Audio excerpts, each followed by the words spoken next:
জুমার দিনের কিছু সুন্নাত আছে, শুনবেন। বিশ্বনবী বললেন জুমার নামাজের 15টা সুন্নত মুখস্থ রাখতে হবে। 1 নাম্বার সুন্নত, ফজরের সালাত জামাতে পড়তে হবে। 2 নামাজ মুনাফিকদের কাছে সবচেয়ে কঠিন, একটা হচ্ছে ফজরের নামাজ আর একটা এশার নামাজ। এক আলেমকে জিজ্ঞেস করা হলো ফজরের বাতাসটা এত ঠান্ডা আর স্নিগ্ধ কেন? আলেম উত্তর দিয়েছিল, কারণ ফজরের বাতাসে মুনাফিকদের নাকের দুর্গন্ধ মিশে না। ফজরের বাতাসটা স্নিগ্ধ, ফজরের সময় আল্লাহওয়ালাদের আনাগোনা, মুসল্লিদের আনাগোনা, ইসলামের পক্ষের শক্তির আনাগোনা। চিল্লায় বলেন ঠিক কিনা? 2 নাম্বার সুন্নাহ হচ্ছে আসিওয়াক, মেসওয়াক করা।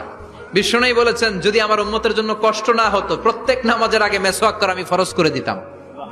3 নাম্বার হচ্ছে দুহুন, তেল মালিশ করবেন। বিশ্বনবী জাইতুনের তেল চুলে আর গায়ে দিতেন। 4 নাম্বারে আত্তিব, জুমার দিনে সুগন্ধি লাগিয়ে যাওয়া সুন্নাত। বিশ্বনবীরে কেউ সুগন্ধি হাদিয়া দিছে, বিশ্বনবী নেয় নাই, এরকম কোন ঘটনা ঘটে নাই। 4টা সুন্নাত সব নবীদের সুন্নাত। 1 নাম্বারে আল হায়া, মানে লজ্জা।